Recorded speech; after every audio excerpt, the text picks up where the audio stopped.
Muchas gracias, senadora Marisa, con mis saludos a todos los funcionarios, a todos quienes están aquí esta mañana. Advierto que voy a hablar y voy a tener que salir un rato porque me apareció un imprevisto que me impide estar como estaba programado toda la mañana aquí, pero salgo y regreso, porque a esto le concedo mucha importancia. Lo segundo es esto, senadora Marisa, que habrá que mirar. Esta audiencia se está haciendo en medio de una cierta irregularidad. ¿Por qué? Porque el ministro Iragorri se declaró impedido para tratar este tema porque tiene, de acuerdo con la ley, unos parientes involucrados en acumulaciones ilegales y la ley le ordena declararse impedido. Y lo reemplazó el ministro Juan Fernando Cristo. Debía estar aquí el ministro Juan Fernando Cristo. Yo no me opongo a que esté el superintendente Vélez, pero esto es una cosa de ministerio. Yo creo que todos deberíamos exigir que este es un tema de ministerio con el ministro a bordo.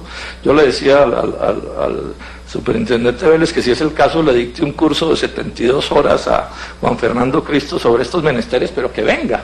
Sí, alguna cosa dirá, que no solo participe de otra manera. Lo otro que quiero mencionar es esto.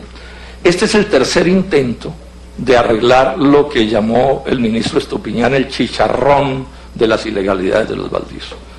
Sí, por eso le hemos llamado Ley Urrutia, Lizarralde, y faltaría ponerle 3.0 para recordar la Lleras 2.0.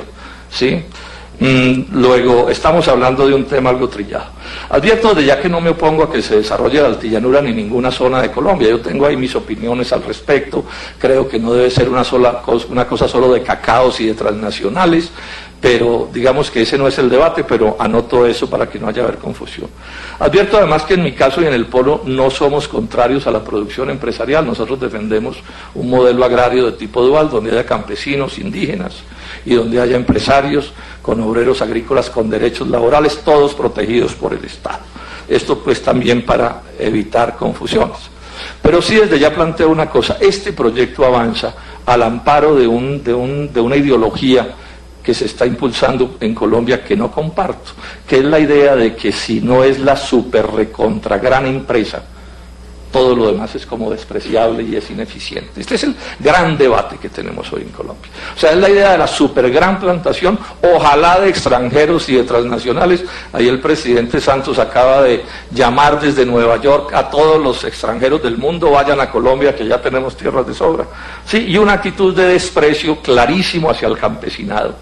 Sí, inclusive de una cierta agresión al campesinado y a los indígenas, y ojo, y a los empresarios comunes y corrientes, a los pequeños y medianos empresarios. Es más, empresarios que otra vez aparecían como dueños de fincas importantes ya están siendo despreciados por los nuevos acumuladores. Aquel que no sea banquero, gringo, etcétera, pareciera que estorba en la vida del país. Yo no comparto ese criterio, y si mientras esto se siga orientando así, no va a ser posible encontrar ninguna solución. Cuando se ponen muy generosos, aceptan campesinos, pero no campesinos libres, sino como unas especies de siervos del siglo XXI, de estos magnates, que además no son socios, advirtamos desde allá, sino gestores, como hace, digamos, Indupalma, ¿no? Entonces, son como una especie de capos que lo manejan todo, y entonces el socio es una especie de jornalero con derechos disminuidos, porque el jornalero cuando pueda, doctor Ospina, puede irse, ¿no? Coge su cajita de cartón y se va. Estos socios están atados a la tierra, yo diría que peor que los del Medioevo.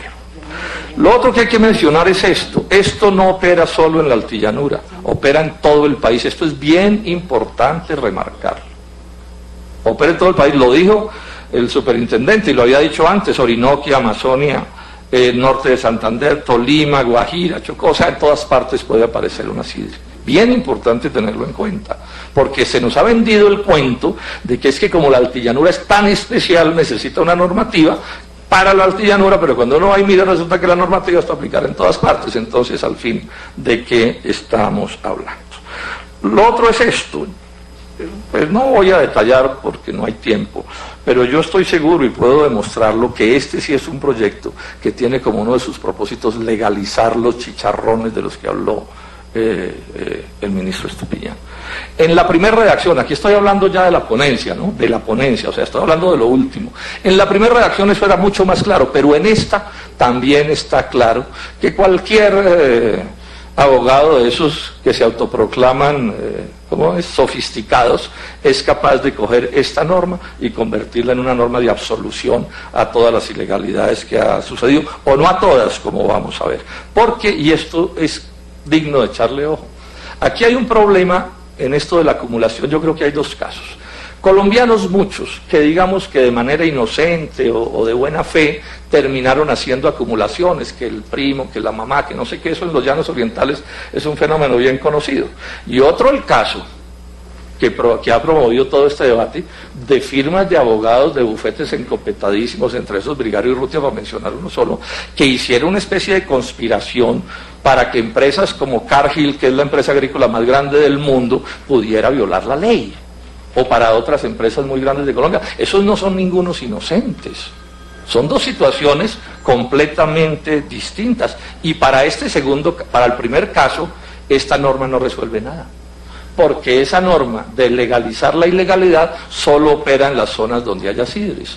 Y como vamos a ver en las sidres, solo se podrán quedar esos magnates o al que le quiten la tierra, o sea, lo resuelven el problema por la vía pues de la ley, o lo asocien de la manera como ya he alcanzado a mencionar. Esto me parece muy grave, porque aquí, si hay un problema que va más allá de unos cuantos personajes, se debería mirar la situación de esos otros.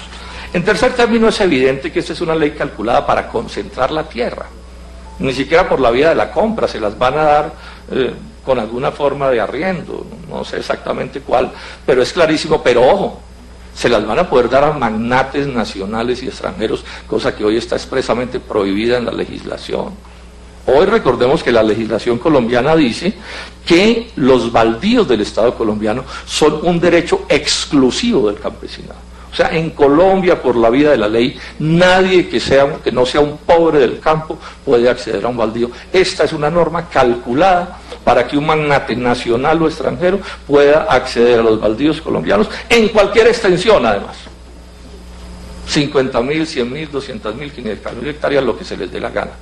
Y esto, por supuesto, es un tema bien discutible, que se debería discutir con claridad y de cara realmente al país, incluidos los extranjeros.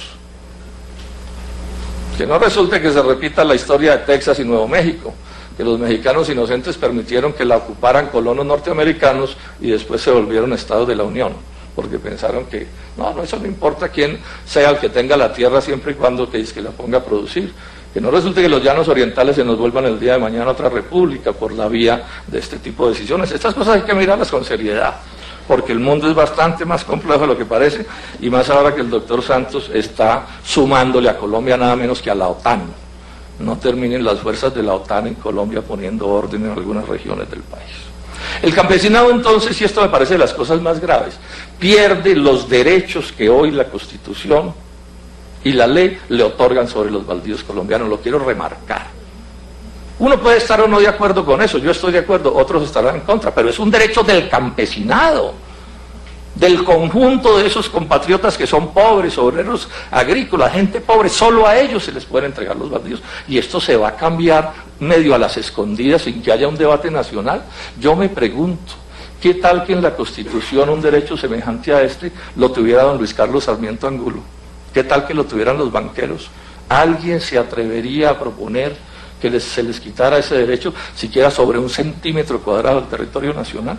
Pero no, como es de los campesinos el derecho, no importa que se modifique la norma. Ahora, que el baldío que le van a adjudicar al magnate no se lo den en propiedad, sino en arrendamiento o en concesión, pues en nada cambia la figura, porque arrendamientos a 50 o a 100 años, con derecho además a negociarse, ¿sí?, incluyen nada menos que la renta del suelo, eso es sabido. O sea, ahí lo que se configura en la práctica es que esas tierras, así no sean de propiedad, en el sentido estricto de la palabra, de los favorecidos, van a operar como tal, y todos los fenómenos de especulación inmobiliaria y renta del suelo se van a dar de acuerdo a cómo está redactada la ley. Por último, digamos esto: el campesinado y los pequeños y medianos empresarios, porque aquí, en esta cosa, propotentados y magnates y banqueros se empiezan a aparecer cada vez más, y lo digo con todo cariño, espero que nadie se moleste, se empiezan a aparecer cada vez más las capas medias y los pobres de Colombia. O sea, los pequeños y medianos empresarios empiezan a coger cara de campesinos. digamos, en la realidad de estos hechos, porque está establecido, primero, que las asociaciones en esas zonas, Sidres, son obligatorias. Aquí se podrá decir que es con los mejores propósitos, con las mejores intenciones, pero al final obligatorias. Lo dice con toda claridad la norma, no la voy a leer por razones del tiempo. Y yo aquí abro un debate. Yo no me opongo a que haya asociaciones y que se asocien los unos y los otros. Ojalá en buenas condiciones, pero que el peso del Estado caiga sobre un ciudadano para obligarlo a asociarse con un determinado magnate, discusión no. Pero además esto, y cualquiera lo puede consultar en internet para que lo vean, ¿de qué asociaciones estamos hablando? De las falsas asociaciones de Indupalma, o de la falsa asociación de Philip Morris con los campesinos del tabaco, y otras que pueden existir en el país. ¿Cómo opera el asunto? Reclutan un número de campesinos o de pequeños empresarios, los ponen a comprar la tierra, los hacen asumir todos los riesgos, digamos, ambientales, de clima, de sequías, de lo que sea, ¿cierto? A esos socios los asocian, entre comillas, con una empresa que es la gestora, que no es socia, porque la empresa no arriesga un peso, no pone tierra, no corre los riesgos del clima, nada, todo eso le corre por cuenta del socio siervo, llamémoslo así. Estoy describiendo lo que sucede en Indupalma, que es el modelo. Al final, cuando aparezca la fruta, esa empresa gestora, que repito, no es socia del proyecto agrícola, son como unas especies de empresas capataces, que le ordenan al campesino qué tiene que hacer. Esa fruta, de la palma en este caso, se la tienen que vender a una empresa extractora que es del gestor. Y se la tienen que vender solo a ese. Y además ese gestor pone el precio de la fruta al que se le dé la gana. Y la plata con la que se paga la fruta, se la entregan a una fiducia. Y la última plata que paga la fiducia, después de pagados todos los costos, lo que quede de pronto se lo dan al campesino si es que queda algo. Y eso es una sociedad, y eso es una asociación, pregunto yo. Eso es una cosa, inclusive peor puede ser que las sociedades del siglo XV, por ejemplo, en Europa. Ahora esto no se lo inventó aquí Luis Arralde, ni nadie en Colombia, aquí no inventan nada. Este es el modelo Cargill, ¿sí?, de producción agrícola en África y en Asia.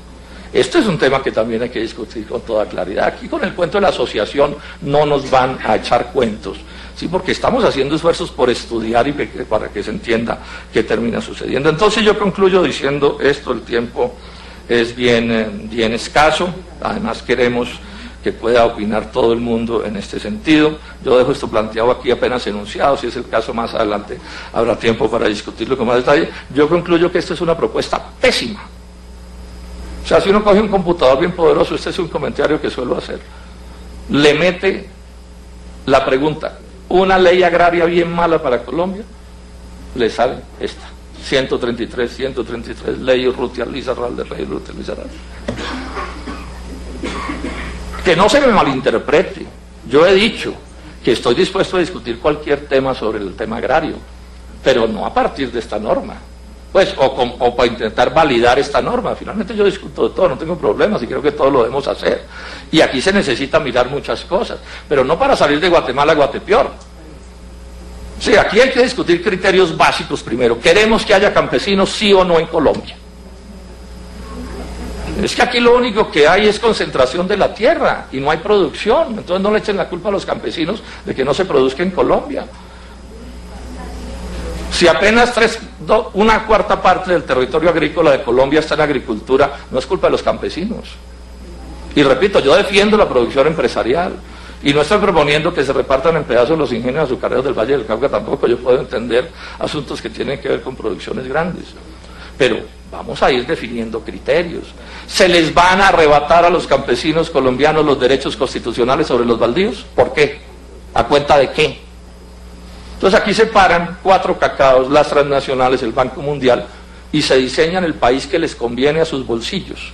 Y eso no lo vienen a vender aquí con el cuento de que eso es lo que les sirve a todos.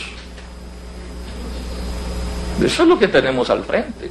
Concluyo diciendo esto, senadora Marisa, que repito, voy a ser muy breve. Yo creo que no hay peor política agraria en la historia de Colombia. Y me someto a cualquier debate en cualquier universidad sobre esa afirmación. Peor política agraria en la historia de Colombia que la que agencia el presidente Juan Manuel Santos. porque es esto más TLCs, que eso sí ya es la bomba atómica. Esto más TLCs. La tierra no como producción, sino como especulación inmobiliaria. Y no echen cuentos que es que no, a mí tampoco me gusta eso. No, es que eso es lo que agencia el gobierno. Eso es lo que se está proponiendo y eso no es democrático, no es positivo, no funciona. Tenemos el peor modelo agrario del mundo, doctor Rafael Mejía, presidente de la SAC, el peor. Y la explicación es muy simple, es que no pone a producir la tierra. Puede haber cosa peor como modelo agrario en un país, en el mundo, que un modelo agrario que no pone a producir la tierra. Ese es el modelo que tenemos y eso no lo va a cambiar esta norma. Yo diría que lo va a empeorar. Lo va a empeorar esta norma. Entonces, repito, desde que empezamos este pleito, en mi caso en junio del año pasado, yo pedí una declaración que dije, aquí hay un problema muy grave. No es solo el problema de los cacaos y de las transnacionales, aquí hay un problema que es más complejo. En mi caso y en el del Polo estamos dispuestos a debatir todos los temas, a hacer conversaciones las que quieran, las más complejas del mundo. Pensamos que en Colombia cabe la producción empresarial y cabe la producción campesina, pero yo diría que en juego limpio. Sí, o sea, realmente porque creamos en el cuento, pero no es proclamar el amor a los campesinos y después liquidarlos. No es proclamar el amor a los campesinos y después el único derechito que tienen en la Constitución y se lo quitan. No debe ser así, es lo que yo pienso. Y a partir de eso, pongámonos de acuerdo, hagamos un acuerdo nacional, no me opongo, repito, a esa idea, pero un acuerdo, repito, con las cartas sobre la mesa, donde se pruebe cómo gana cada uno en el asunto, cómo hacemos para coexistir todos en el territorio nacional, y repito, no es. Sí. Envíele ese mensaje del senador Vélez al ministro Juan Fernando Cristo, que ojalá la próxima vez lo tengamos por aquí, está cordialmente invitado, pero decirle que el Polo no comparte. Muchas gracias, senadora Marisa.